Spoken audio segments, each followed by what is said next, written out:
Hi there, this is Nathan Agan, and welcome back to the Working Actors Journey Rehearsal Room. This month we've been working on another part of Act 2, Scene 2, as part of this Hamlet project. It is the discussion of Claudius, Gertrude, and Polonius through Polonius and Hamlet meeting right up until Rosencrantz and Guildenstern come in and Hamlet starts speaking with them. So we've just been looking at that first section with Polonius, or that next section in the scene. And it's been a lot of great discussion over these few weeks here. We will do a little bit of a Q&A at the end, the time for about the audience and actors to discuss a little bit more about this scene, this section in particular. And if you're watching back later, you have questions or comments yourself about this part of the scene or this process, please, we welcome those as well. And if you're just joining us, there are weeks and weeks and months of material leading up to this point. It's been a lot of great discussion and so many great discoveries about this play that, I certainly was familiar with and knew and I had seen and read, but there's just so much, this underlying question of what is the text telling us and what is it not telling us? What have we been assuming about some of these characters? This is really great, and this is a great section to really dive into because I think there's a lot that we may assume about Polonius' character, and then when we look at the text, some of that might be confirmed and some of that might need to be changed. So anyway, there's a lot going on, and as I usually say, while this is the kind of final week on this section, what you're going to see is not meant to be a final performance. Rather, this is just a continued work in progress. This is the next step. If we put it up on his feet, it would change inevitably. We will continue posting the weekly sessions on YouTube and our podcast for free for all to enjoy. So be sure to subscribe, click for notifications, hit that like button. Please, most importantly, share this with others that you think would really enjoy it. And please consider supporting our work to keep this space creative, accessible, and high quality. Links are below if you're watching this later. And thank you to those who have sent in some recent donations. You can also get behind-the-scenes access and some other perks through a monthly contribution via Patreon, starting at just $5 a month. A quick thank you to some of our patrons: Ebar, Joan, Michele, Jim, Magdalen, Claudia, Clif, and Jeff. Really appreciate all your support. And again, if you have any questions, please comment below. I am going to head to the back of the theater. I hope Annie and Randy and everybody else has a great session, and I will close it out at the other end. All right, take care. Once again, we have Nathan to thank for this opportunity, to continue an investigation of Hamlet. So Annie, why don't you start it? Yes, as I said in my email to you, I want to focus, the more we can focus on how to act this piece, I think it'll fit into what we're trying to accomplish with Nathan's rehearsal room idea. Of course, it's so hard because we're on Zoom, and so much of the rehearsal would have us on our feet and dealing with some of the physical moments and the silences. There's so much in reactions to what's being said that we just can't do unless we actually put it up on its feet. I think I also mentioned to everybody that there's somewhat of a deception about, I think, Act One. Act One, we're introduced to everybody, and we're given the circumstances that are going to affect everything down the road. Act Two gets a little more complex, and we start to see these characters Hamlet has to deal with in the play, but none of them are only one thing. And so what we have to do is see how they tie into Hamlet, but also how they're impacted by the circumstances that lead them to how they behave with him. I know that it sounds, I don't know, almost trite or doesn't have to be mentioned, but I find that even for myself, I have to remind myself that these people have not met the ghost. So Hamlet's circumstances are thoroughly different from anybody else in the play. So Polonius, when we see him, you can go over all of his scenes. His encounter with Hamlet has, first of all, he sees Hamlet's behavior in the court, but then it has to do with Ophelia's attraction to Hamlet and what he feels might be a misuse of her through Hamlet's higher station. And then again, everything bounces off that when Ophelia comes in with her description.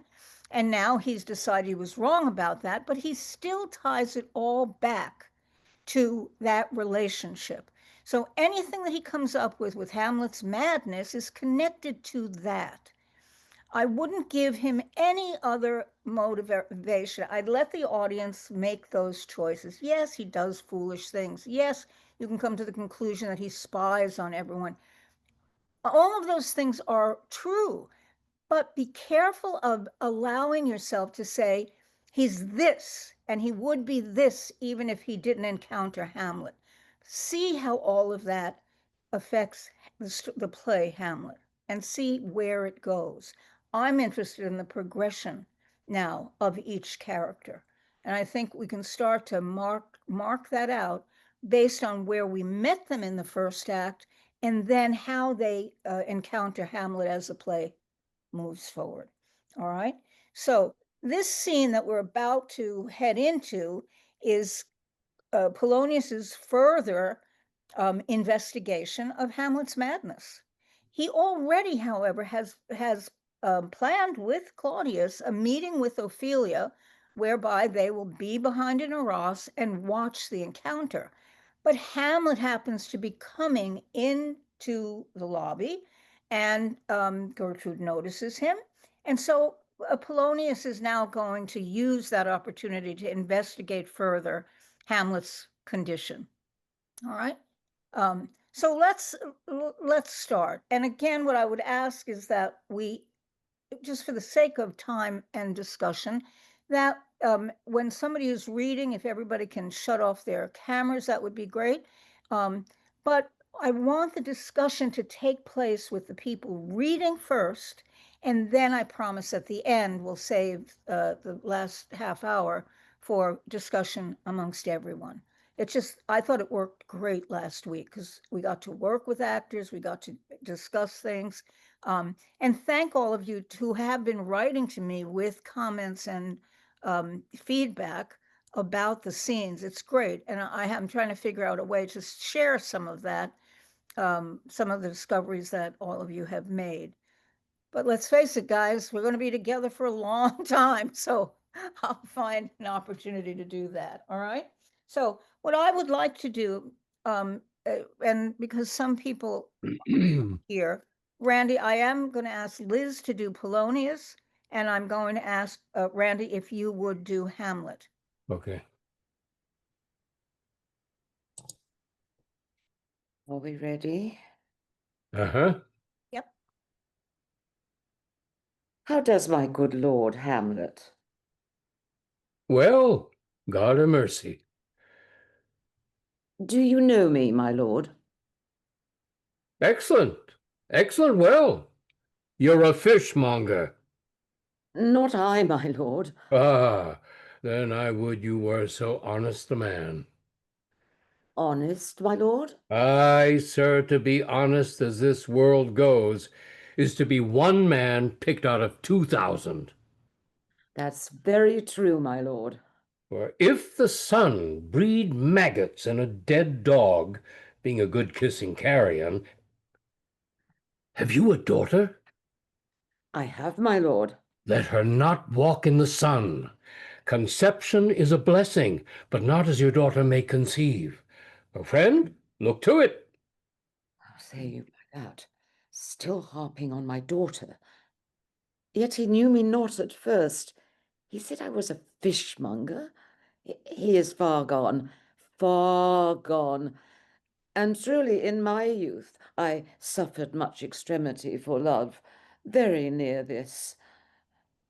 I'll speak to him again. What do you read, my lord?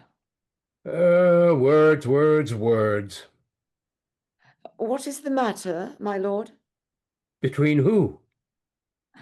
I mean the matter that you read, my lord. Ah, slander, sir.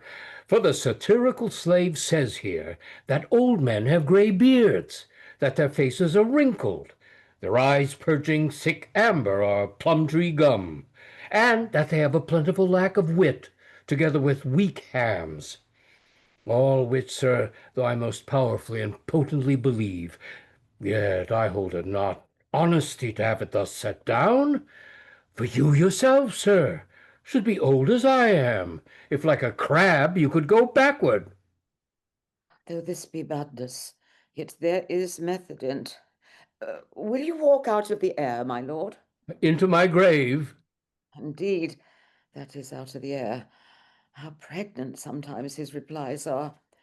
A happiness that often madness hits on, which reason and sanity could not so prosperously be delivered of. I will leave him, and suddenly contrive the means of meeting between him and my daughter. My honourable lord, I will most humbly take my leave of you. Oh, you cannot, sir, take from me anything that I will more willingly part with all, except my life. My life.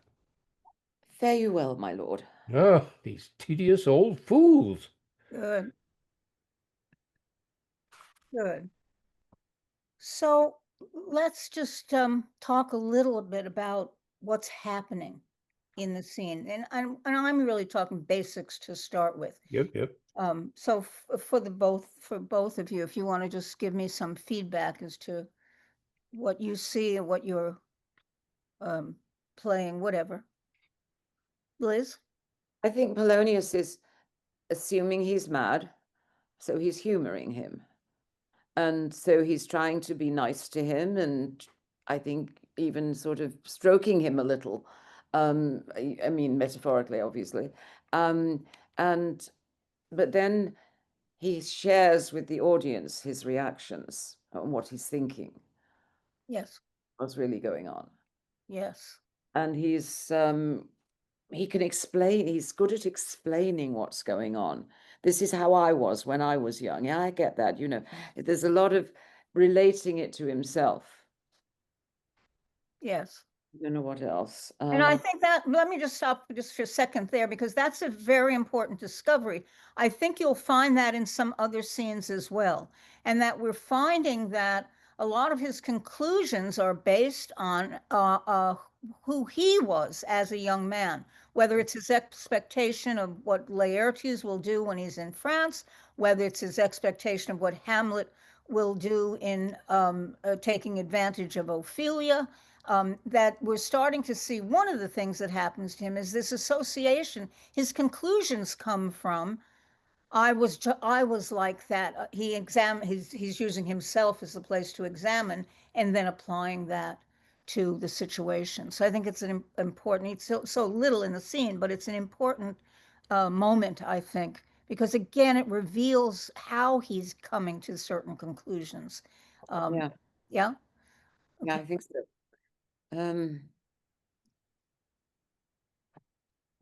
Yeah, I mean, and I think I love all of his stuff with the audience. I mean, he's explaining it, often madness hits on which reason and sanity could not so prosperously be delivered of. And he's convincing himself even more that he's mad. The Yes. replies that are being given to him are clearly more proof of his madness. Yes. And I think let me add a little bit to that, in that I think that there's a section, and we'll work it again. Well, first, Randy, I didn't mean to just cut you off. Do you have anything to add No, from nope, Hamlet? Okay. nope. Is that a lot of it is lost on Polonius. So Hamlet is getting certain let's say, digs or insults into Polonius, but all Polonius ultimately comes up with is he's harping on his daughter and that Hamlet is mad. He doesn't really pick up on let her not walk in the sun, because here you have Hamlet saying, don't let her, if again you make that transferal that a lot of scholars and researchers have made, that the sun has a parallel to royalty. And so that Hamlet is saying to him, don't let your daughter walk in the sun in royalty, because she might bring about a terrible end. Now, And that comes up in the first scene when he refers to the sun. Yes. Too much in the sun. That's right. So, but again, when I look at it, I think there's going to be members of the audience who don't get it either. So we have to find out what Hamlet's doing to allow Polonius to come to whatever conclusion he comes to, which is ultimately that he's sticking to his guns. Hamlet is mad because of Ophelia, even though he says, let her not walk in the sun. He's saying, keep her away from me. And I think it's lost on Polonius. But the whole point of his being mad is he desires her. So again, I think this is Polonius not getting it because he's going to stick to what he believes, which is Hamlet's cause of madness is because of Ophelia's rejection of him. And I bring it up because if you go back to the scene we just looked at, take this from this, if this be otherwise. He's actually said to Claudius, I'm willing to stand by what I believe and die for it. So of course, all of his actions are going to be not necessarily to find out the core of Hamlet's madness, but to prove that he's right about Hamlet's madness. So in looking at this scene, my suggestion, here's another thing I want to remind everybody, and that is Hamlet is not stalking Polonius. Polonius intrudes on Hamlet. And oftentimes people talk about this scene as if Hamlet has figured out what he wants, almost as if Hamlet's expecting Polonius to show up and here's how he's going to deal with him. Hamlet's working on his feet. Hamlet's taking everything off of Polonius's questions to him, recognition of anything that Polonius, Hamlet has to right there and then come up with a response to it. So one of the things that I'd like to do is to suggest to you that Hamlet comes in reading and let Polonius interrupt him. So that, and I don't care what you do, Liz, you can clear your throat. You can, I mean, we could do it physically, we can't do it physically, but at least think in those terms that Polonius is an interruption to Hamlet's solitude. And then Randy, that pulls you out, but go back in. And then you interrupt again, Liz, until now it will move to a conversation. But the beginning, I think, is what we have to see is that Polonius is intruding on Hamlet's solitude. Does that make sense to the two of you? Mm-hmm. Okay.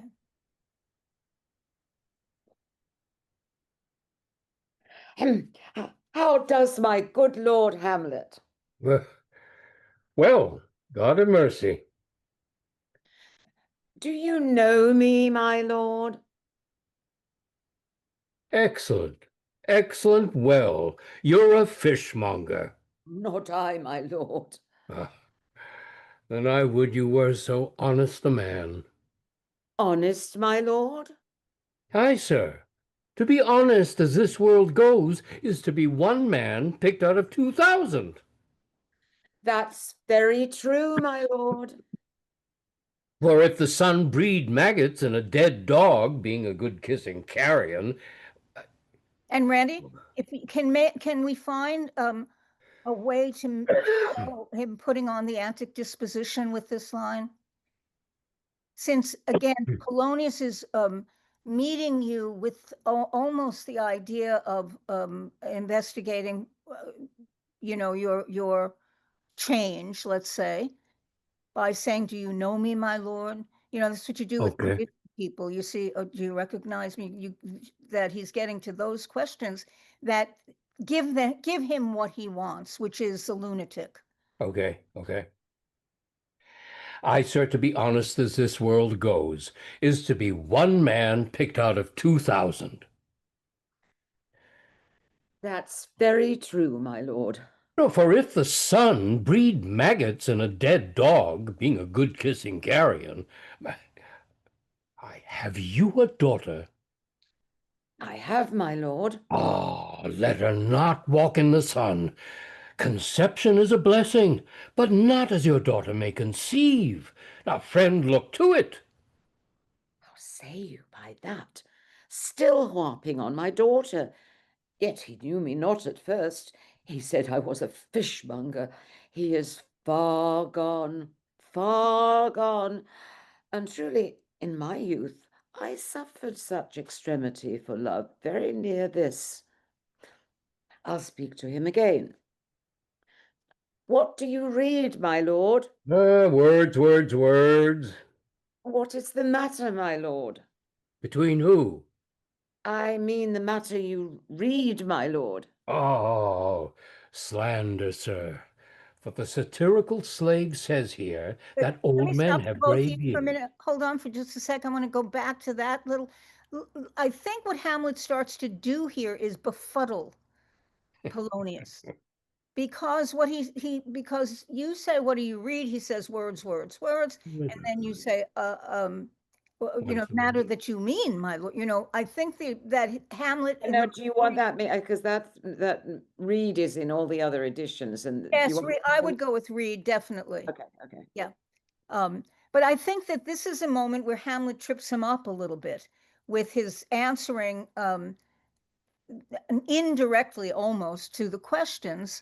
But it's not what Polonius is asking. So if he can give you like those 3 lines to befuddle you a little bit, get you a little bit off kilter, and then, I mean, the matter that you read, my lord. Randy, what I'd like you to do in this section to try is your personal upset with this conclusion about old age. This does come, I mean, one of the parallels, and everybody be careful. Yes, I'm bringing history into it. But one of the parallels here is to Juvenal, who wrote about the horrible qualities of old age. And so, what this now, that's not that we're not going to all play Juvenal, but what it keyed off for me was that this has to be a description of how terrible it is for people to be old. They have plum tree gum. This author is saying all these terrible things about old people. And I don't agree. Then it can change, Ran, and go, to the end. But let's see what happens. Can we go back to that? What do you read, my Okay. what do you read, my lord? What do you read, my lord? Words, words, words.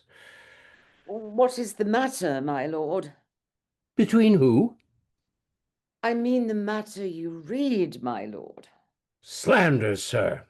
For the satirical slave says here that old men have gray beards, that their faces are wrinkled, their eyes purging thick amber or plum tree gum, and that they have a plentiful lack of wit, together with most weak hams.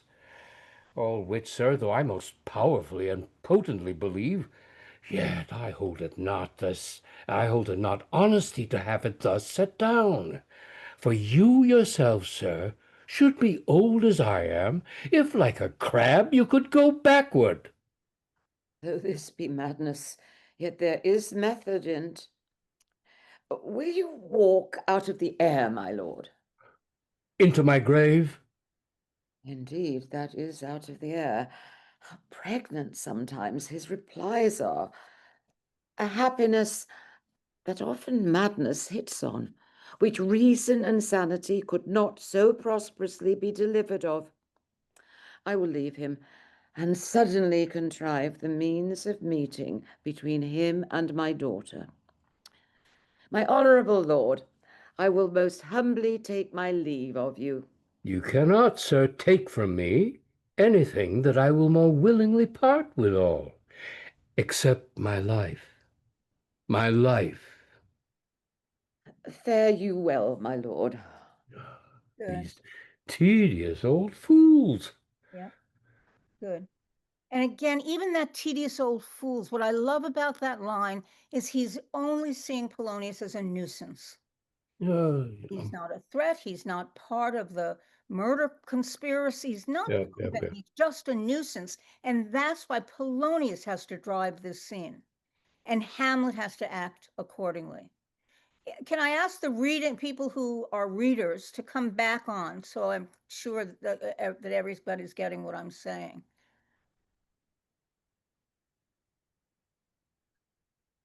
Um, and I want to open that up because again, I'm hoping that I can get a lot of you to do this scene. I've seen the scene often, and one of the things that troubles me when I see it is that it kind of flatlines. And I've actually read um, people who say it doesn't do anything to the plot, it doesn't further the plot, it's really an unnecessary scene. But interestingly, no matter how much the play is cut, the scene is kept in. And I've also seen people go wild over the dead dog reference and over the what's the other one that follows that? I don't. Carrion. Yes, that's right.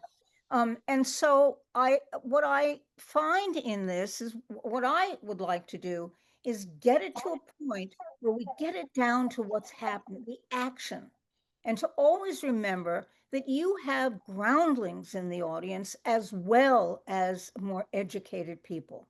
So in order for you to please the people who are watching and may not know who Juvenal is, or may not know about carrion flesh, that we have to figure out at the core of it, what's the action? And what I said, if you've been listening to about working with Randy and Liz, Polonius drives the scene. Hamlet is alone. Hamlet has been alone for 4 hours every day. He's not coming into the lobby hoping that somebody encounters him. He's in the lobby because whatever happens, he can certainly be abreast of it. But Polonius is the one who comes to Hamlet.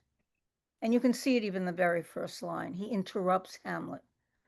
Does any of you have any response to any of that? And you heard everything that I said about the scene? Anybody? Because I think if we don't allow this to happen, we're going to lose. It's going to become about Hamlet trying to manipulate Polonius, and that's simply not what the scene is about. Hamlet also told us, if you remember in the first act, that on occasion he will put on an antic disposition. He doesn't say, I will appear as a crazy man every time in the court.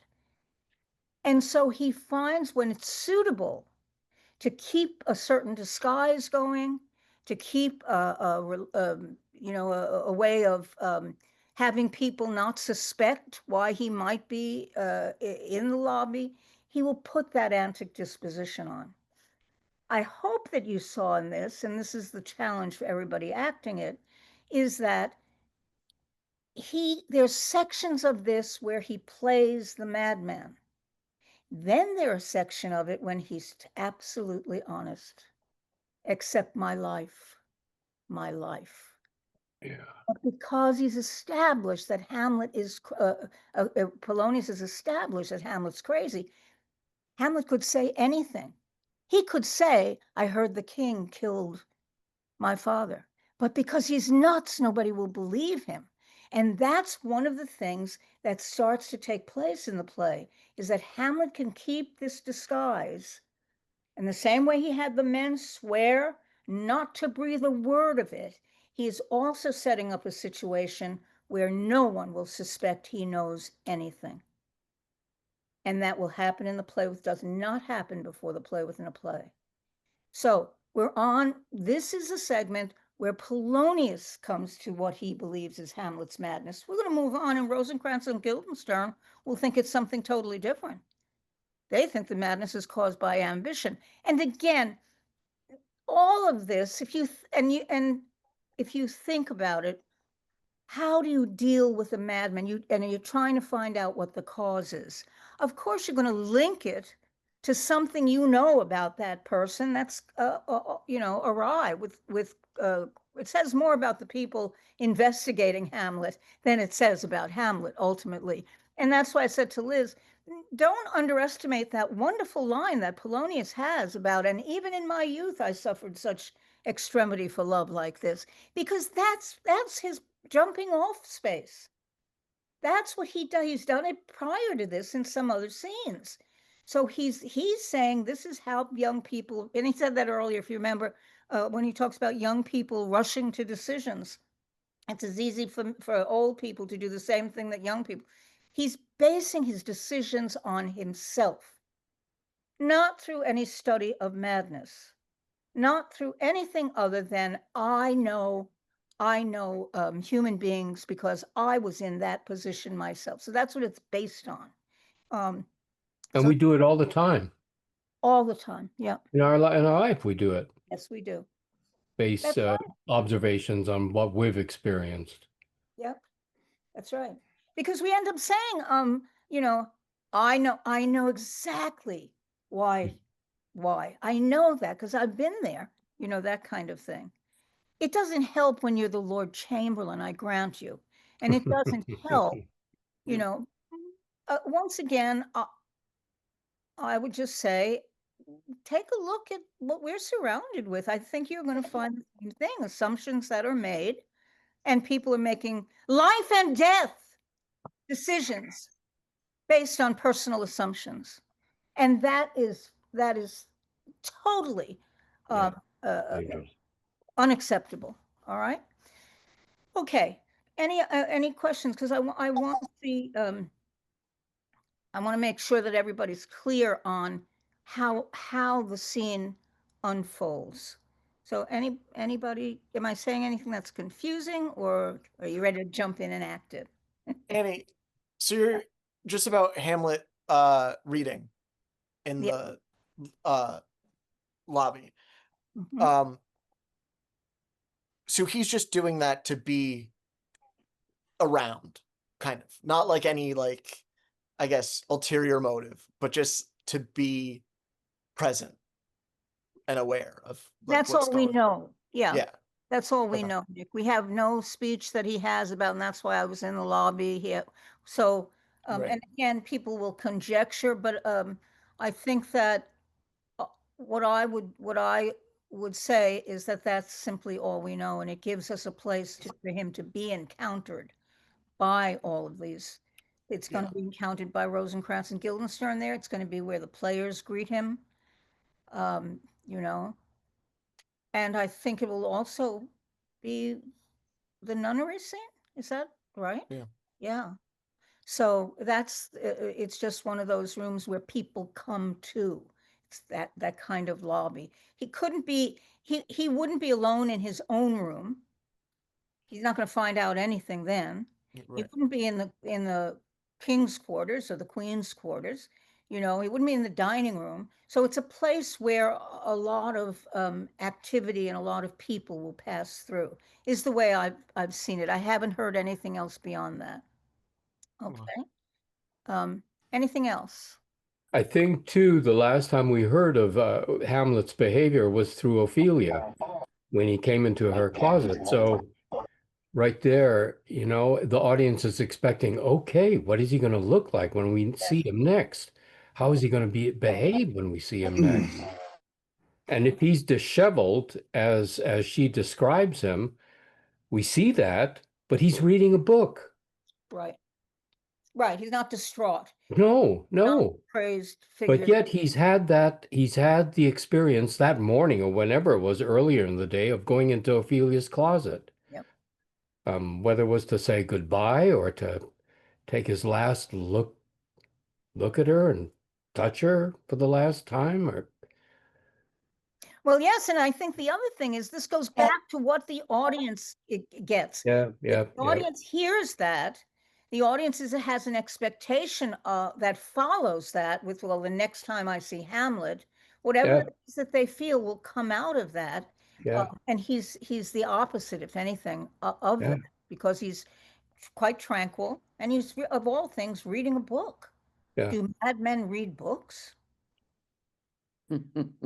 That's for somebody else to decide. Yes, Adriana. Well, I was just wondering if this is the first time that Hamlet has spoken so rudely to Polonius as well, like, because he is, a man that I'm sure he's grown up with and has a huge position of respect.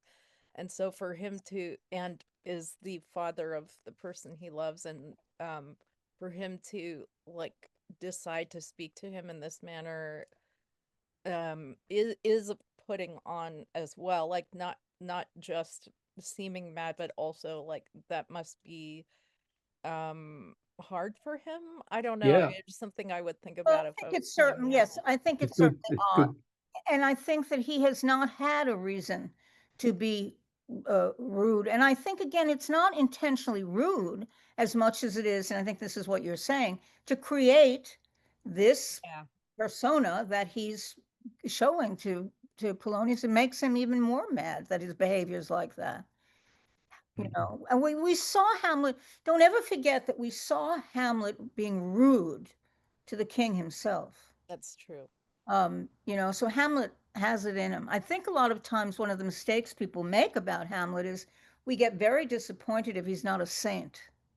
Mm, Whole point of Hamlet, I think the whole point of the journey of the play is that Hamlet is you. Hamlet is me. Hamlet has the faults that he has to cope with. Hamlet has doubts. Hamlet can be rude. Hamlet is emotional. He even says that to Horatio. Why does he admire Horatio? Because Horatio doesn't fly off the handle. Horatio takes everything in its good stride. But Hamlet does. He recognizes that in himself. So as we watch him through the play, let him be a human being. Um, and that's why I say with all of these characters, none of us is one thing. I mean, to think that we are one thing in life, I'm not sure you're looking in the same mirror that I look in every day.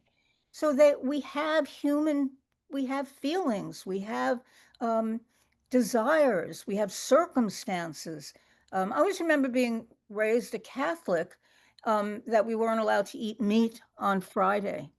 Um, Except we were told that people in countries where they could only have meat occasionally, they were allowed to have meat on Friday.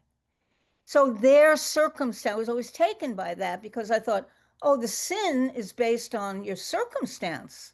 But I think that's why I keep driving people to the circumstances that these characters are under. Um, I think somebody had mentioned the other day that Polonius wants to please the king. Yes, of course. Everybody should want to please the king. The king shouldn't be a murderer. That's the problem. It's not the people who want to please the king. What the hell do you have a king for? In this, why do you think we don't want one? Mhm. All right. But so yes, Adriana, a simple yes would have done, but okay. Anything else?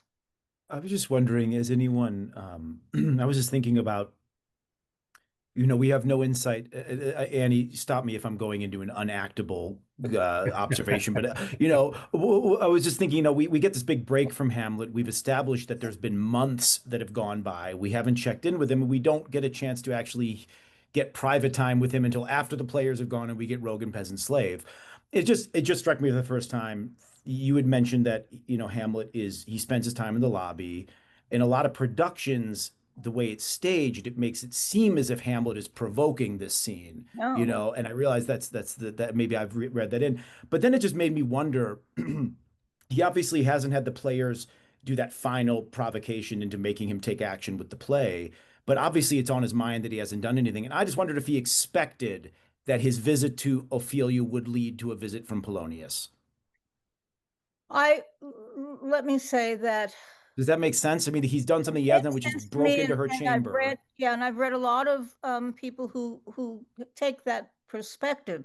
In fact, that's the number one perspective, is the reason he's going to her room is he believes that she will go tell Polonius about that, and that he's using her, for that purpose.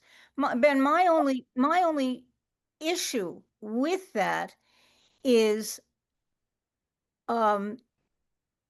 how do we he's again, where is the moment that he shares with us? Yeah, I you're knew right. that Yeah. would happen. I knew if I There's nothing that really puts the nail on in that. Yeah. So maybe obviously it is a thought that people have about Hamlet. But again, I can't say to you that uh, yes, I believe that's what he had in mind. Number one, I would say, is that why does he care if Polonius knows about it? Now we're going to say that because he knows Polonius would go to the king. And the king doesn't know that that Hamlet knows anything about the murder. Yeah, I definitely didn't mean to even suggest what other people that he's thinking that much chess ahead. I just simply meant, is it not a surprise to run into Polonius going, "Oh, I did break into his daughter's room last night." That's really all the further I meant it. I just meant literally just the, oh, of course, not maybe that he was trying to provoke this series of spying. That feels like a lot to add in with no information. But just wondering that, oh yeah, here comes the dad of the girl's window I broke into last night. I did. I just wondered if it was maybe a thought as the actor playing Hamlet of I knew this was coming, or I knew here he comes. I don't know. It was just, listen, I'm behind you 100%. I've said to Randy that one of the things that troubles me after all my years with this play is that he never mentions that his going into that chamber. He doesn't mention it to Ophelia later on when they meet. It's never mentioned again. That's all we have of it. So I agree with you. I think that it becomes one of those moments that what is his reaction to seeing Polonius? Not so much that he believes that Ophelia said something, but what, nothing, did she not say anything? I mean, wouldn't it be natural for a daughter who's so frightened to do any of that? But again, I don't think it rears its head clearly enough to do too much with. And I think if you're playing Hamlet in this scene, it's very difficult to play that subtext other than saying, oh, okay, my reason for being rude to him is such and such. But I don't think it is. I think that Hamlet has to deal with putting on this, let's say, antic disposition so that his secret is safe. To me, that's the way. I don't think you're wrong, but I'm not sure how to back it, I guess. Randy, would you say something? I think at this stage of the play, Hamlet is still wrestling with how to do the revenge. How is he going to do this? And that's got to be under everything. Everything. At this stage of the game, he's wrestling with how do I do it? I need the proof. I can't just go up and stab my uncle. I can't. Well, and you were told not to taint your mind. That's right. In such a way that doesn't make you a villain who ends up mentally suffering for it. Yeah. At any rate, that's the weight that's weighing on him all during this. Also, too, the question of what is the quality of the relationship Hamlet and Ophelia have with each other again. I mean, the last he left that room looking at her, as if to take in a final sight of her, because what he has to do now is commit a revenge. His life is no longer can no longer be normal. Once he murders his uncle and kills the king, his life is done, whatever it may be. I mean, he may be killed in the process, but he can't have a wife. Their relationship can't happen. So whatever depth of relationship it is, or the beginning of the possibility of a deep, wonderful relationship, cannot happen. So he leaves that room as if to say, it can't.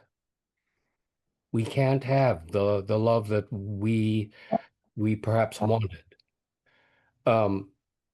But that leaves us, of course, with again, he's in limbo state, I guess, when we see him not beginning now, until the players come, and that is it. I But think that one of the things to add to what you're saying, though, is the one thing he does say to Polonius that may go hand in hand with him saying goodbye to Ophelia is let her not walk in the sun. He's saying don't let her because terrible things will happen to her. Yeah, you'll endanger her. That might be a tie between them. I going back to that scene, you're going to find this now from now on through the play, is that Shakespeare is allowing the audience in on what we're doing. He doesn't make up their minds for them.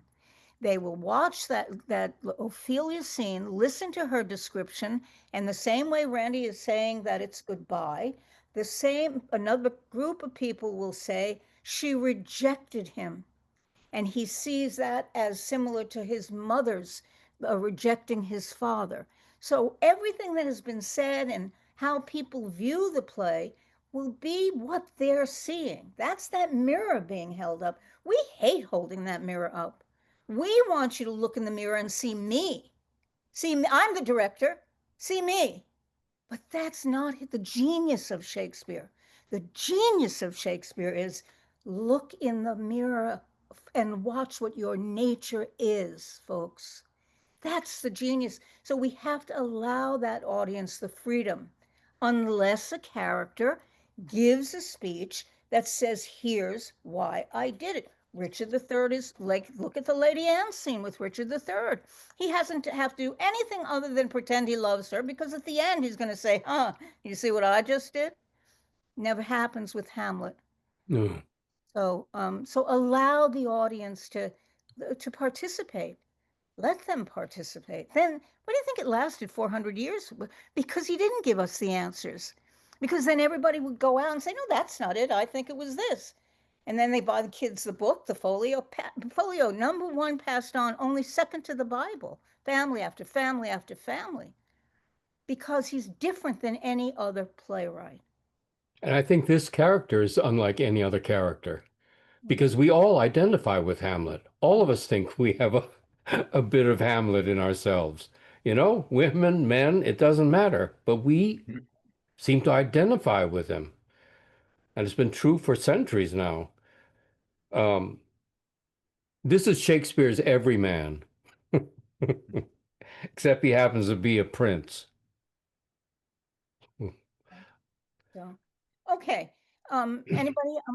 Michele, you're going to say something? I was just going to say another part of the genius is how the scenes connect over the course of the play. This really prepares for the nunnery scene. For example, if with the interpretation that Randy has, that's a terrific explanation as to why he treats her so badly in that scene. It's kind of almost for her own good. I mean, but that's so wonderful. You've got to connect the dots. Yeah. Yep. In that scene when he tells her to get thee to a nunnery, Yeah. he means it. Save yourself. This Yeah, place get out of is this rotten. That's right. Get rotten out of place. here. Yes. Leave it. Go to sanctuary. But he will also discover that she makes a decision to Yes. side with her father. And because that will be discovered in the nunnery scene as well. And so when people go crazy about how he deals with her within the play, she now has made a decision that he has got to accept that she's not the woman that he fell in love with, that she now belongs to her father or to Claudius, and it's too dangerous. She's going to stand in the, now he's not going to kill her, but he has to now make sure that that relationship is totally broken off, and It's a thing that's not easily done. no, There's anguish involved in this if the people both characters care for each other. that's right. You know, it's watching two lovers having to rip themselves apart from each other. It's not pleasant to watch. I think But we know that situation, or I think we do, or we've experienced it in one way or another in our lives. I want to also point out one other thing that gets lost sometimes with us because we don't live in a nation that has a king and a queen. But that the king and queen are a model for how one should behave. So when Gertrude is seeming virtuous, it casts aspersions on other women as well.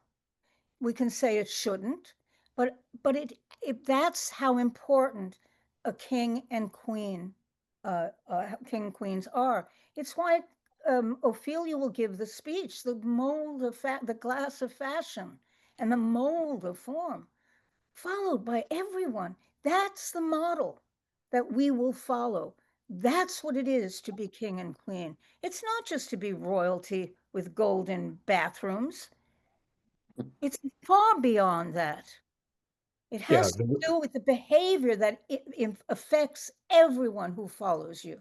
The responsibility is greater. It's not a CEO. CEOs can fire their employees. Kings can't fire his subjects. He's responsible for them, or a prince, or whoever the ruling people are. But they aren't CEOs with the ability to just fire people and be not responsible to them. That's the difference. And that's why I think we have to, make sure that we understand the perspective of this. This play is called The Tragedy of Hamlet, Prince of Denmark. It's not called Hamlet. Yeah. That prince is in a capitalized letter in the title of the play. That's who he is. He's a prince. And so if you're just doing Hamlet, you got to know you're not doing Shakespeare's play, because kingship is a big part of this play. And that's how we learn the lessons of how behavior should be, because these are the most admired. These are the people selected by God himself. There's a divine element to Yes, that's right. King or a That's prince, right. and that then was really important. Yeah. So I do want to, one thing I do want to mention before we move on, and that's the word fishmonger. What do you guys make of fishmonger? It's a fish seller. Right, good. Does anybody else have anything that? Somewhere in the back of my mind, it's sort of, I get the sense of like a pimp. Right. And that's what has been put in all the little footnotes in the Folger copies, that he's calling him a pimp. However, what I want to point out to you is that the word fishmonger is literally a person who sells fish. But the reason it starts to become an insult is fishmongers started to pad their scales with weights. And so they would sell a lighter fish, making it look like it was heavier. Cheat. So they would cheat. They were cheaters. They were, yeah. So Hamlet may be saying to Polonius, before we jump to the conclusion that it's pimp, that he's somebody who is untrustworthy.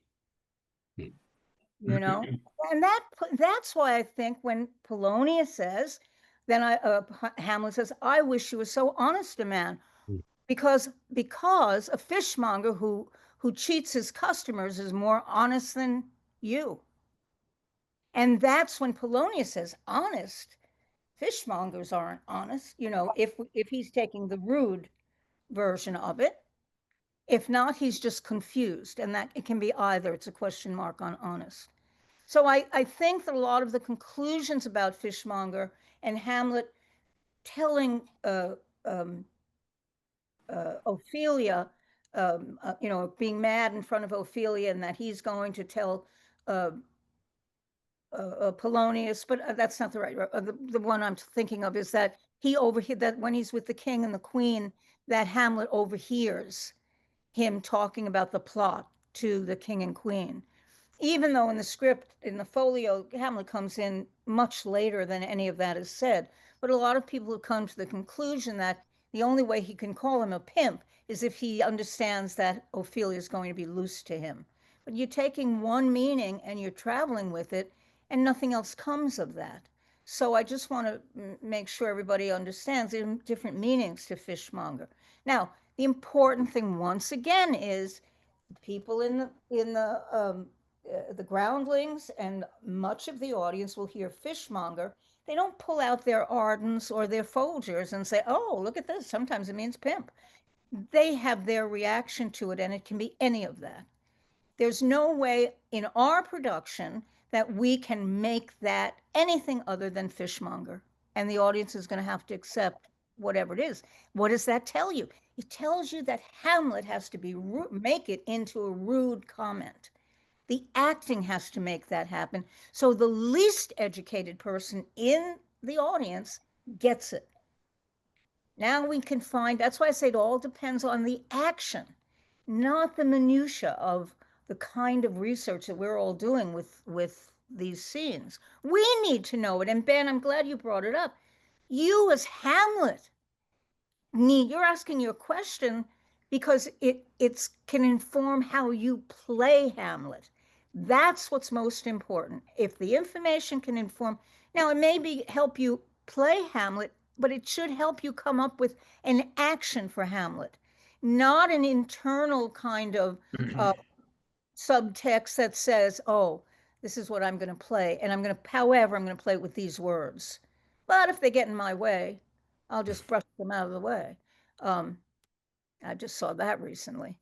But at any rate, that's what I think we want to zero in on. And then I think you'll see that the play will unfold before an audience and everybody's welcome to participate. I just met a woman yesterday. She found out that I was teaching Shakespeare classes and coaching.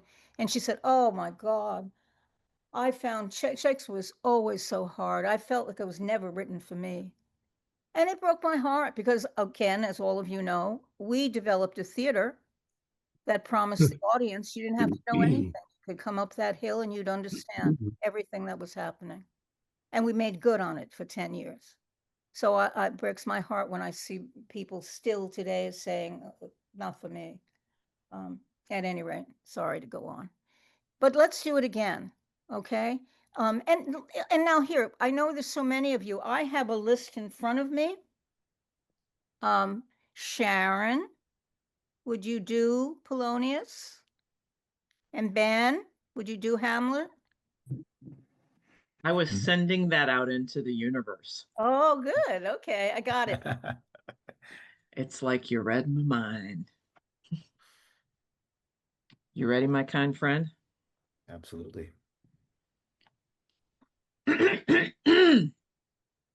How does my good Lord Hamlet? Well, God of mercy. Do you know me, my lord?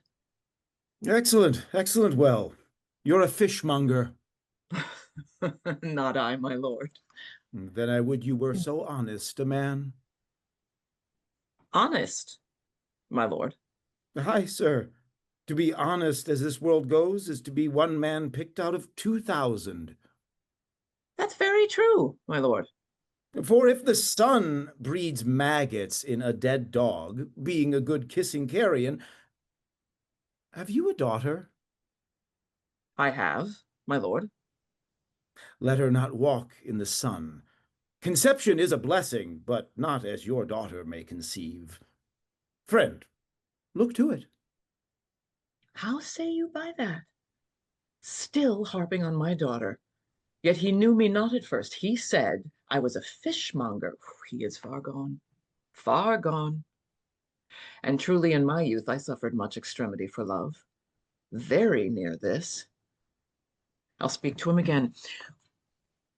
What do you read, my lord? Words, words, words. Oh, what is the matter, my lord? Between who? I mean the matter you read, my lord. Slanders, sir, for the satirical rogue says here that old men have gray beards, that their faces are wrinkled, their eyes purging thick amber or plum tree gum, and that they have a plentiful lack of wit, together with very weak hams. All of which, sir, though I most powerfully and potently believe, yet I hold it not honesty to have it thus set down. For you yourself, sir, should be as old as I am, if, like a crab, you could go backwards. Though this be madness, yet there is method in it. Will you walk out of the air, my lord? Into my grave? Indeed, that is out of the air. How pregnant sometimes his replies are. A happiness that often madness hits on, which reason and sanity could not so prosperously be delivered of. I will leave him, and suddenly contrive the means of meeting between him and my daughter. Most honorable lord, I will most humbly take my leave of you. You cannot, sir, take from me anything that I will more willingly part withal, except my life. My life. Fare you well, my lord. These tedious old fools. Good. Good. What'd you discover? It is a very, very thin line between testing somebody who you think is mentally unstable and how far can you actually push somebody without going, oh, geez, that was no, okay, we'll try a different door. And we're being overly pleasant and overly kind because you don't want to. It's almost like talking to a kid. Yes, and I think there are parts, I think there are definitely parts of that in that. I think one little element, though, that I would add to it is you're not just trying to figure out how to talk to a madman. You're proving this madness. So and that's why I think you have these responses that you have to it when he says something. Oh, this be madness there. Though this be madness, there's method in it.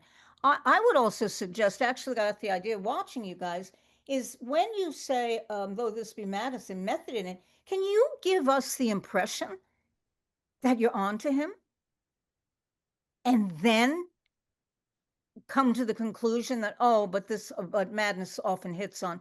Do you know, if we can create in this scene two, and I think Polonius has two moments like that, where he seems to think that Hamlet's sane. And then he goes on to his usual conclusion. And what that makes me think is that he has to prove he's right. So whatever he surmises, you know, and that again, it's not that he's going to surmise that Hamlet knows about Claudius, anything like that, but just for the audience sake, to have these little moments of, oh, the antic disposition it's not working. Right. Brief, just a breath of it, you know. One of the things that I'm finding with this play, makes me want to go back over all of them now, is every little line has a connection. And I know, you know how we just kind of brush over some, but what I like to do is to say, well, why is that line in there? Why is it phrased that way? And then I look at the scene and I say, oh, if Hamlet's disguising himself through an antic disposition, then he's doing it so nobody catches on that he's sane. And so here we have Polonius having two little moments where maybe he's coming to the conclusion, well, you know what? This is not madness. Oh, but I've heard, and then he goes back to his excuse for it, you know. Ben, I want to just turn to you for a moment. Well, actually, let me go before that. Sharon, I think when you say, do you know me, my lord? If you can do it with what you're talking about, more of a sense of a question to a mad person or a child. So, I mean, you were almost there, but it was still about you. You know what I'm saying? So it's not about you should recognize me as much as it is, can he recognize anyone? Sure. You see what I'm saying? Yeah. Okay.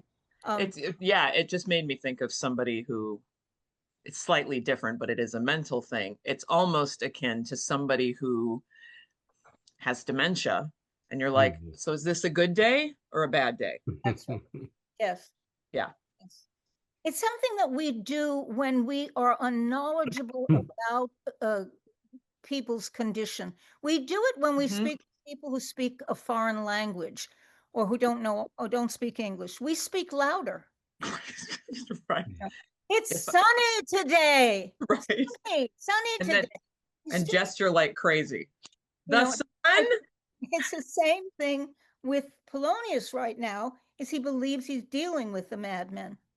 So I would play that more. The other thing is to keep in mind that he's interrupting. So Ben, when he greets you, you let him know that thanks to God I'm well, go right back to that book. And then you have to pull him out of it again. Mm-hmm. Do you know me, my lord? And then you say, excellent, you're a fishmonger. Go back to the book. A fishmonger.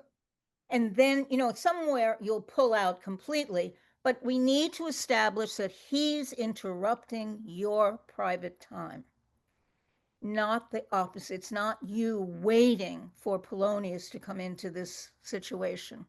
Right. I want you to establish that. The other thing I want you to start to look for, and this is true of anybody who's going to play Hamlet, find the moments where he does put on an antic disposition and find when he's saying the God's honest truth.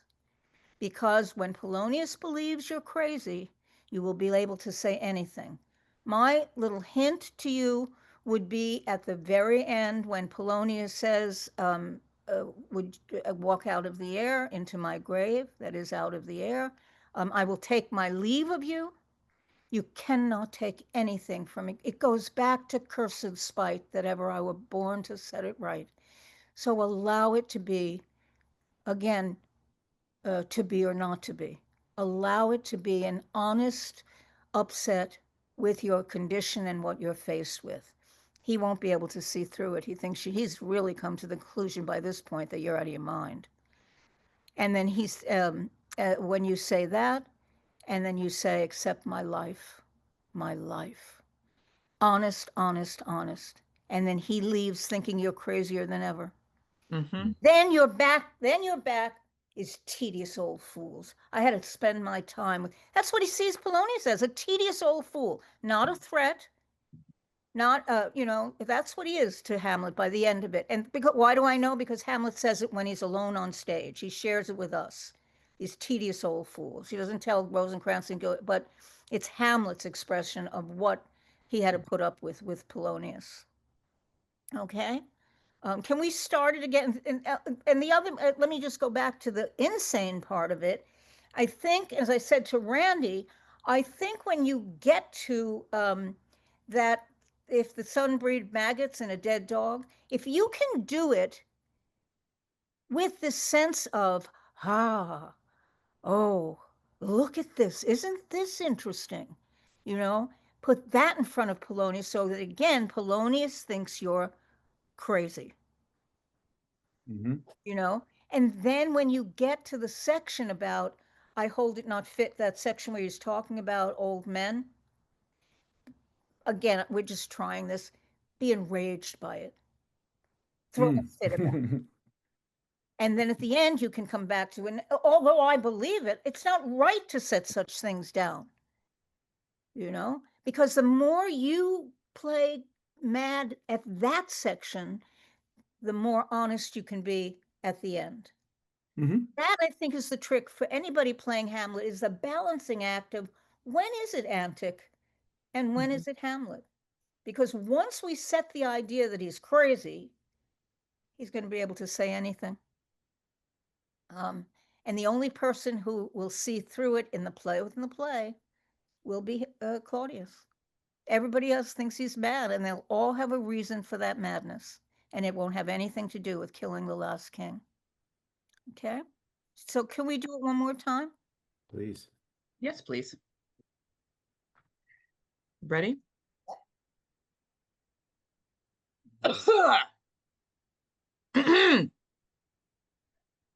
How does my good Lord Hamlet? Well, God a mercy. Do you know me, my lord? Excellent. Excellent. Well, you're a fishmonger. Not I, my lord. Then I would you were so honest a man. Honest, my lord? Aye, sir, honest. For to be honest as this world goes is to be one man picked out of 2,000. That's very true, my lord.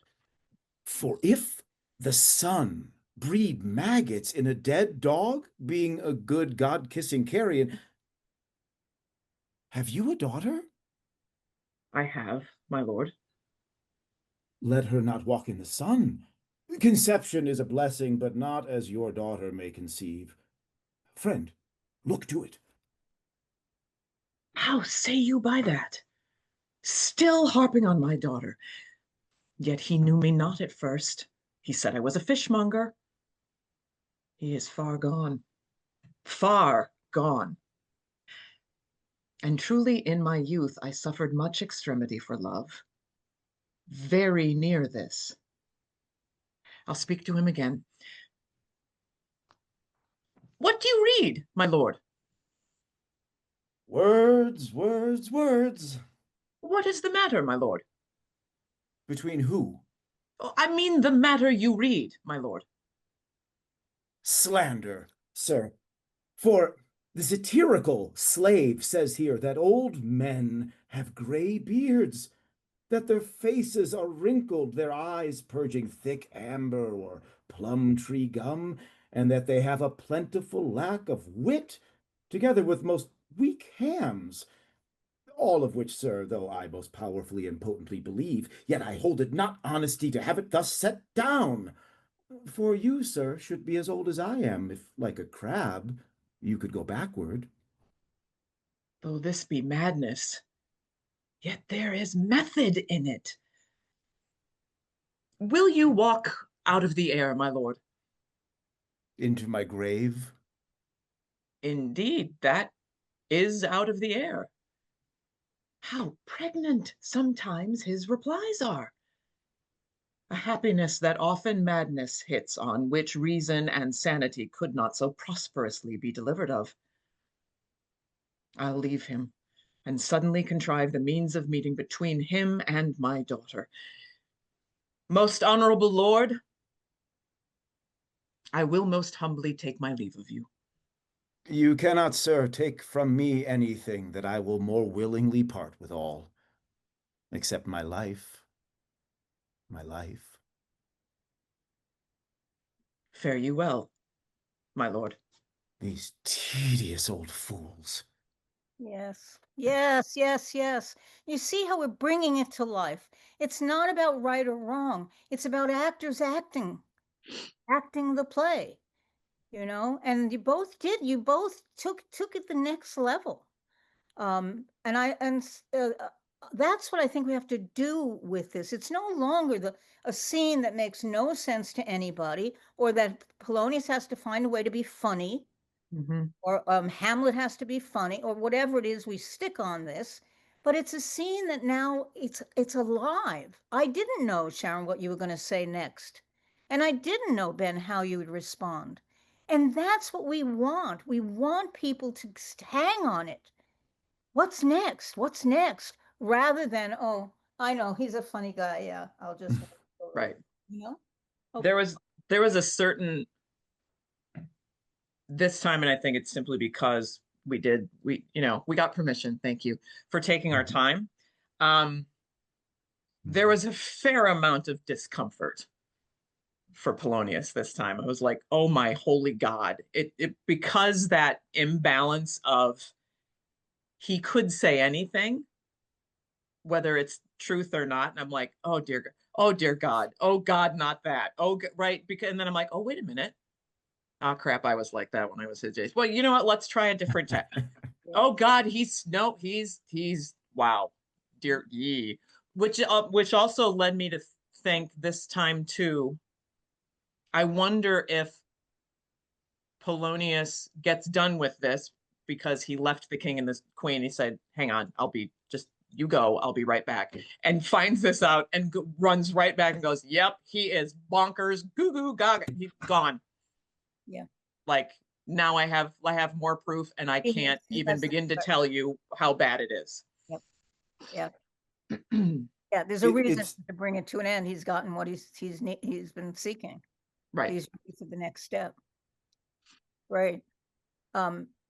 People want to come back on?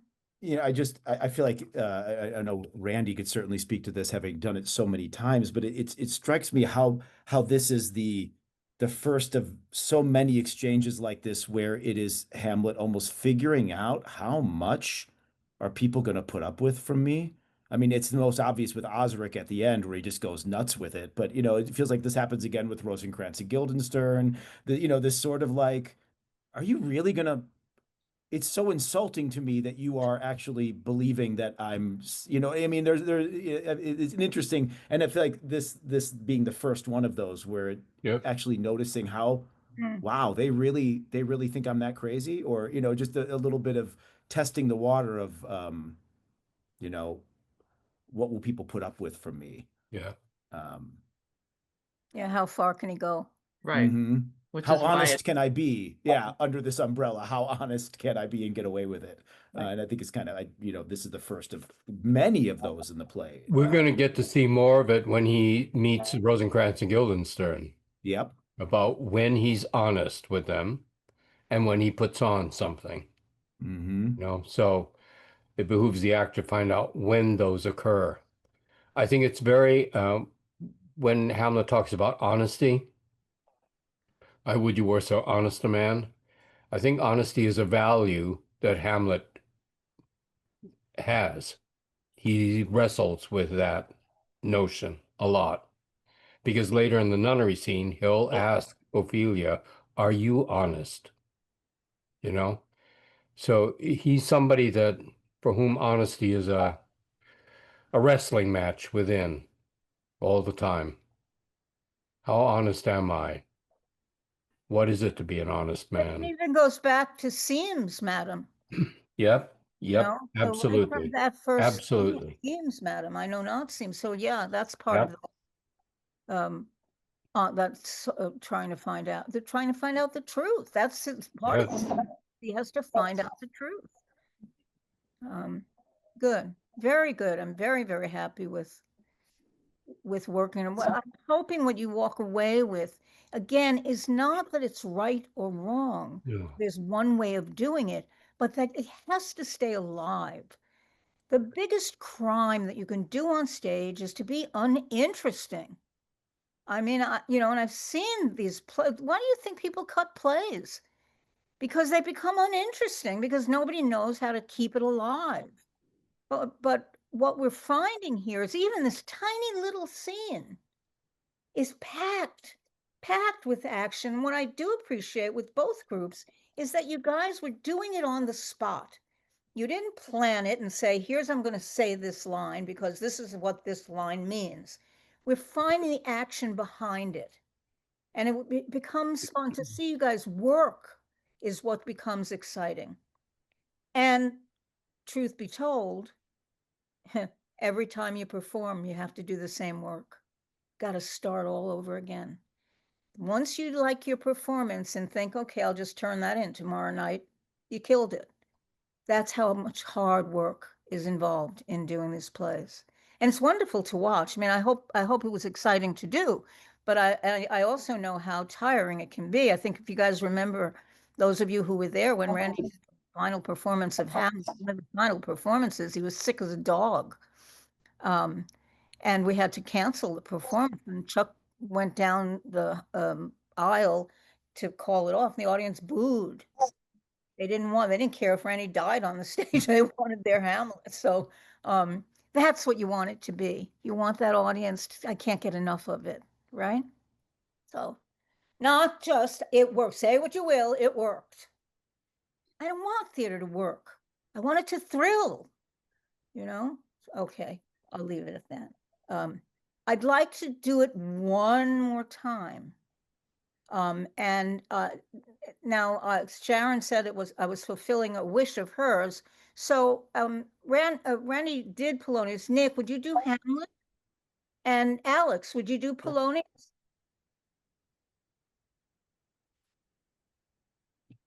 Polonius? Okay. Okay, great. How does my good Lord Hamlet? Well, God of mercy. Do you know me, my lord? Excellent. Excellent will. You're a fishmonger. Not I, my lord. Then I would you were so honest a man. Honest, my lord? Aye, sir. To be honest as this world goes is to be one man picked out of 2,000. That's very true, my lord. For if the sun breed maggots in a dead dog, being a good kissing carrion. Have you a daughter? I have, my lord. Let her not walk in the sun. Conception is a blessing, but not as your daughter may conceive. Friend, look to it. How say you by that? Still harping on my daughter, yet he knew me not at first. He said I was a fishmonger. He is far gone, far gone. And truly in my youth I suffered much extremity for love, very near this. I'll speak to him again. What do you read, my lord? Words, words, words. What is the matter, my lord? Between who? I mean, the matter you read, my lord. Slanders, sir. For the satirical slave says here that old men have gray beards, that their faces are wrinkled, their eyes purging thick amber or plum tree gum, and that they have plentiful lack of wit, together with weak hands, all which, sir, though I most powerfully and potently believe, yet I hold it not honesty to have it thus set down. For you yourself, sir, should be as old as I am, if, like a crab, you could go backward. Though this be madness, yet there is method in it. Will you walk out of the air, my lord? Into my grave? Indeed, that is out of the air. How pregnant sometimes his replies are. A happiness that often madness hits on, which reason and sanity could not so prosperously be delivered of. I will leave him, and suddenly contrive the means of meeting between him and my daughter. My honorable lord, I will most humbly take my leave of you. You cannot, sir, take from me anything, that I will more willingly part with all, except my life. My life. Very well, my lord. These tedious old fools. Good. Good. I love hearing different groups do it because you can take the same action and you still get different characters, but we're still telling the play. It's first of all, Alex, I just want to take a moment to say it's so nice to see you act again. Oh, thank you. It's nice to be here again. It's just wonderful for me. At any rate, this is what I'd like to do with as we move forward, is to see if we can get as many groups now I know that what I like to do is to give some heads up so people feel prepared. But I think if everybody just takes the scene and works on it, then I can, cast you as I go. Because sometimes I don't know who's coming on Tuesday, who's not coming. And as long as everybody has signed up to read, I'm just going to assume that everybody wants to jump in and be part of that, right? Adriana, your game, right? Okay, good. I know Michele is and Jim is. Terrific. What I want to do now, Randall, do you want to get on? Where is he? There he is. Okay. I'm here. Because I do want you to be able to do what we had planned. Shall we just open it for a brief conversation with anybody who's watching? Sure. I think we have Go ahead. enough time to do that, but I want to keep it down and then Yep. end with. Okay. So if everybody would like to come on or not. Annie. Yeah. I had a question about the we kind of talked about it a little bit before about Polonius. Polonius being heard in that scene with his aside. I don't know. Yeah. I was trying. When we did the production, and Randy and I discussed that, Randy, you can even address it. We actually had Hamlet look up from the book while Polonius was talking to the audience with this idea that he perhaps was hearing what Polonius said. And it lent something to the moment. Randy, you want to? We've only heard Hamlet up to this point talking to the audience. So could it be that what Shakespeare and company wanted at this point is to break that stage convention in order to heighten Hamlet's reality with the audience? You know what I'm saying? That he overhears what would be normally, Polonius treats it as an aside on the stage, right? To the audience. He talks to them. But suppose in this moment, for Hamlet, there is no convention like that. That he's on stage with this other character, and he hears everything that character says. He has the prime relationship with the audience. Because Polonius will never do this again. It's only in this scene. Mm. Do you know? And because it was a stage convention, you know, where two characters can be on stage and one of the characters can give the audience an aside and the other character is not supposed to hear it, what if it was broken in this scene? That convention. What it does is heighten Hamlet's reality. Yeah. You know, even though you have this other character who's still playing within the convention, talking to the audience. I don't know. It's just an idea. It could also be an action on Polonius's part that he thinks that Hamlet is so far gone that he can just say anything he wants. It doesn't matter what you say to a madman. They don't understand. That's right. What it did, let me just talk about for a minute what it did, what we discovered and why it seemed to work that time. It allowed Hamlet to have a rapport with the audience in a scene that he was playing mad, or that he was, you know, fulfilling his obligation of antic disposition with Polonius. But when he looked at Polonius, looked up from his book, there was a kind of in moment between the audience and Hamlet. He was the Hamlet that they love. It had that kind of impact.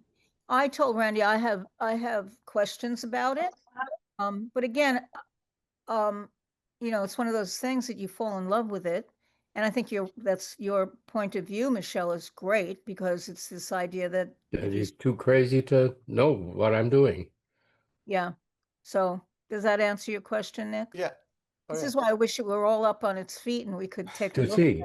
Yeah.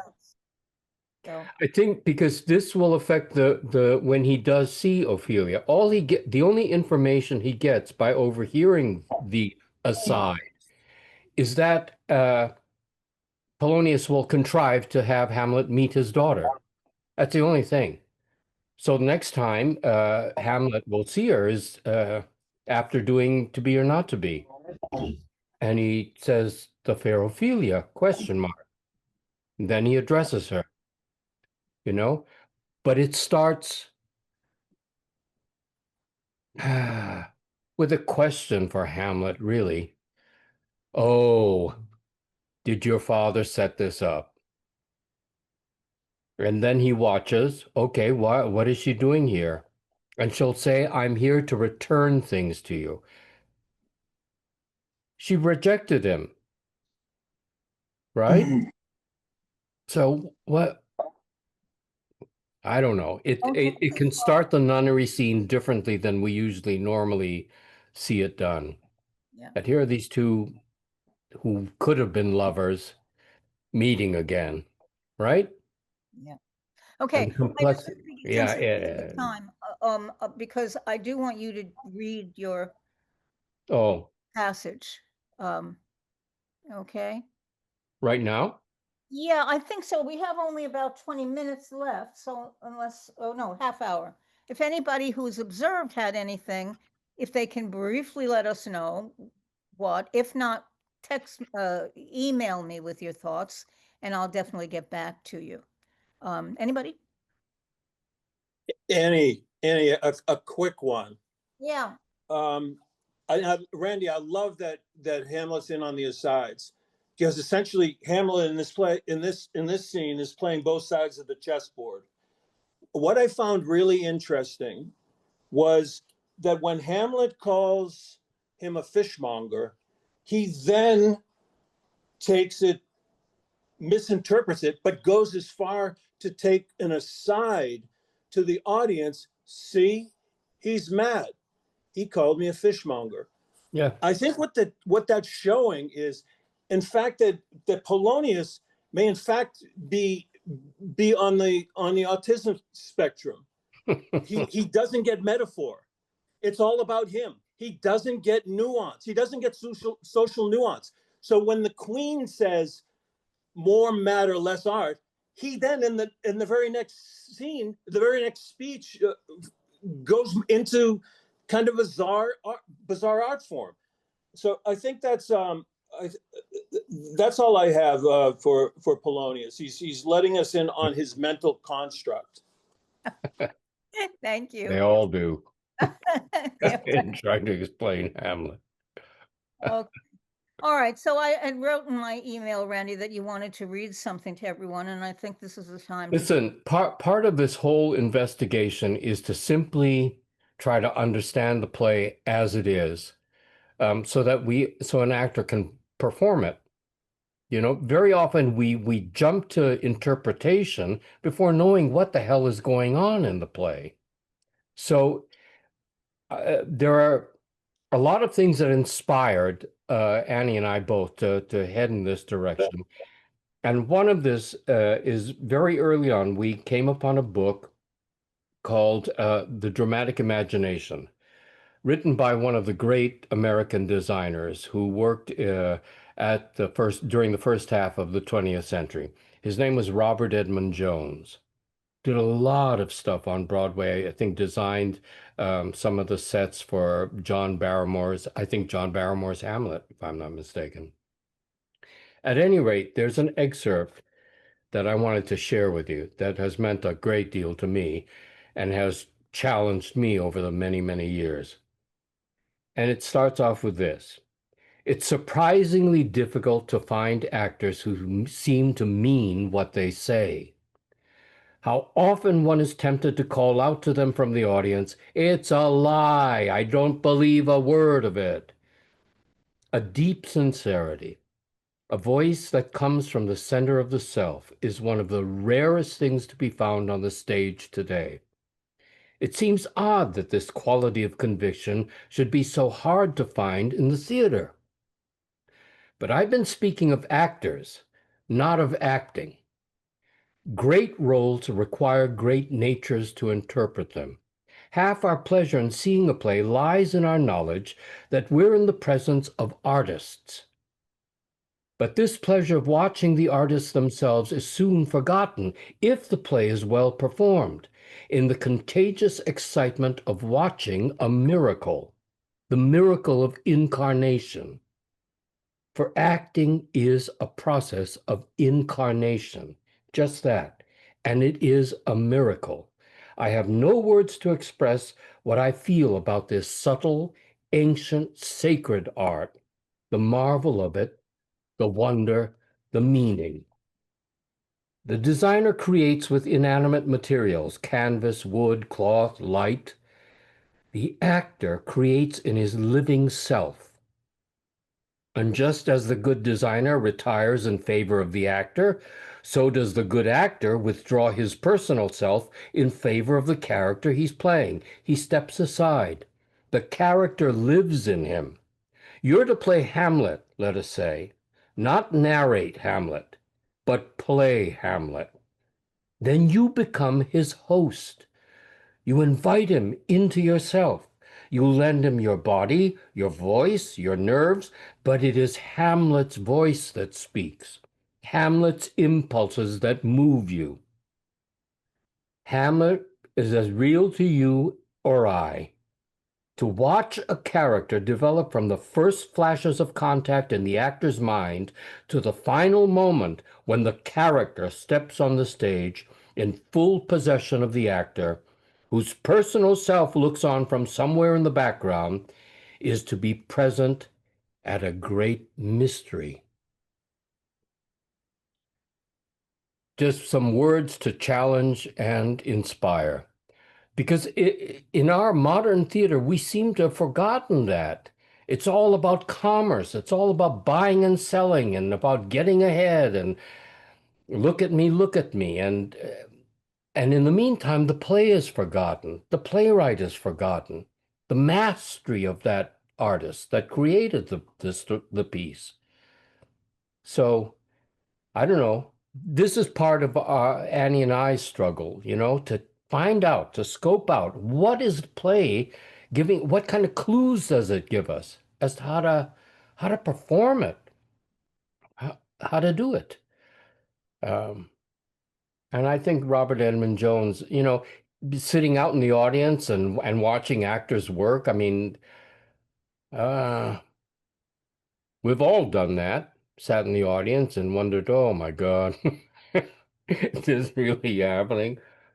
Or being caught up and swept away by some work that's being extraordinarily done, but which is rare, but it's something to strive for. And that's why we have started this investigation of Hamlet, probably one of the greatest plays ever written. I mean, you're recognizing that, I'm sure. I mean, that's it, Annie.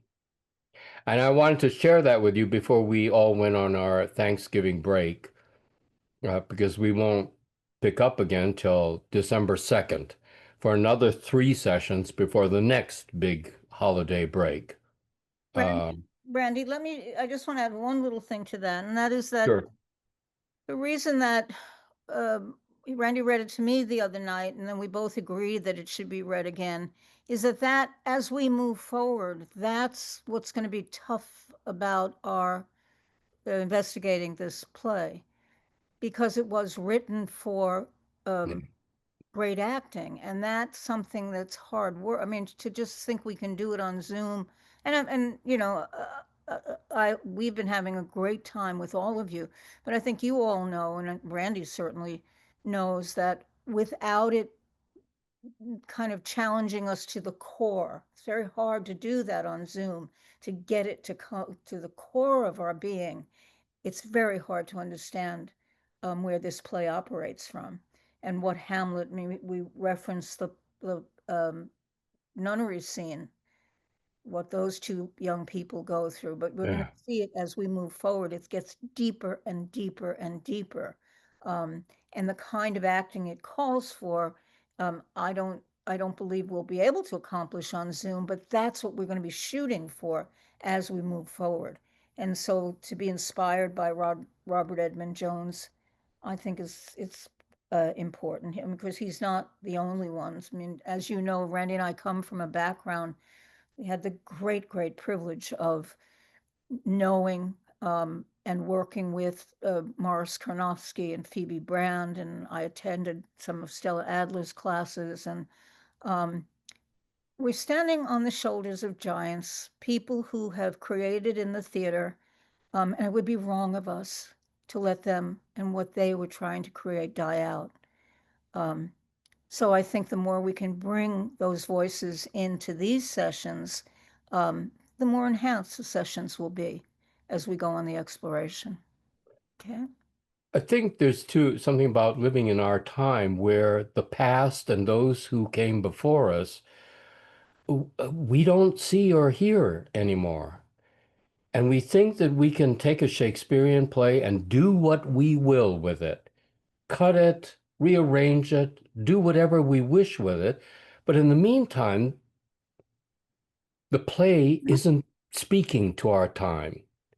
We're trying to force it to do things that it's not capable of doing. But it has something to say to us. It has something to teach us, at least about what those who came before us, how they saw things and how they lived and how they understood the world. It's not like we have arrived at a place where we're so enlightened that we don't need to hear that anymore or see that anymore. I don't know. I want the theater to mean something more than just buying and selling for God's sake. You know, these playwrights demand it. Great plays like this, you know, but in the meantime, those great playwrights are like just misused, abused fundamentally, because nobody wants to sit down and at their feet and learn from them. You know, we want to do something with them. We want the play to serve as our vehicle. For what? To exhibit ourselves? Is that what acting is? Just an exhibition? Can't be that. It's got to be more. I just think it's got to be more. It has in the past. There's certain actors that have come along that have just, yes, they've mesmerized their generation, but took their audiences on deep journeys into the great playwright's vision. I'd like to see that again. That would excite me, you know? And certainly the idea of repertory, oh, there's nothing like it. There's nothing like it. It's not a matter of doing the same piece 8 times a week. That's factory work. That's industrial theater. That's not real theater. You know, the history of actors is that we've played many parts over one season. The Shakespearean actors did. I mean, they were with rehearse a play and throw it into rep after 2 weeks' work. You know, and their rep was extensive. Their capacity to memorize pieces and to get up and do them, it must have been remarkable. They surprised their audience. They delighted their audience, thrilled their audience, if they could. But our theater, I don't know. It's like it wants us to be robots of some kind, you know, doing the same thing over and over. I was told when I did my first Broadway pieces, yeah, you got to freeze the performance at opening night. Freeze it? I'm not a robot. You want a robot? Go have Disney make a replica of me, but I won't do it. You know, I'm babbling. Jesus Christ. But it's nice. It's good. You're a good babbler. Yeah, right. Well, I know we still have a few minutes here, but Randy's babbled us out. Oh, And Nathan's well, to save us, right? I want everybody to have a grand Thanksgiving with loved ones, you know, and just who knows? A first step was taken in Congress this afternoon. Mm, A major step. so Maybe now this democracy is willing to tackle the huge issue of male and female. Okay, we don't want to end it on a political. Yeah, I know. But what I would like to do is to just remind us as we move, we're heading now into the most exciting. Yeah, it's I thank you because as I told you last time, I tell Nick and Randy all the time is that I dread doing these Polonius scenes, you know, because how much can we wring out of them? But you showed me that we can wring a lot out of them, that even these little scenes have so much to look at, to explore, and to bring to life. So that now when we get into Rosencrantz and Guildenstern, and one of my favorite moments, and I have so many secrets to let you in on, the players and what happens with them. I'm thrilled. I'm so excited to see. And of course, as Randy alluded to, the nunnery scene. That could take us 6 months in itself because there's so much that we have to look at with that scene. So famous, right? At any rate, unless somebody has anything that they'd like to add, I want to wish everybody a happy Thanksgiving. And again, from the bottom of our hearts, we love working with all of you. And the fact that you're sticking it out, yeah. I shouldn't be amazed, but I am. And I am so grateful for it because it gives us all an opportunity to find out things about this play that you just can't do on your own. You need, Nor can you do it in 4 weeks rehearsal, no, It no. refreshes and renews the spirit. doesn't it? Yeah. Michele. Yeah. There's No. something in it. There's something in this play. But I dare say that, Moliere's Tartuffe, Sophocles' Oedipus Rex, I mean, Euripides' Trojan Women or Medea, you've got some incredible stories and actors. Any actor worth his salt would die to do those plays and do them well, and not just some director's idea of what they should be, but really with a group of fellow players that want to work on it and wring out every ounce of juice from them, every ounce of meaning. And we as an audience, I would love to see that, please. I mean, I throw down the gauntlet. I dare a company of actors to get together and do a rep of Hamlet, King Lear, and A Midsummer Night's Dream. I dare you. I dare any group of actors to do that, those three plays in rep, uncut. Uh,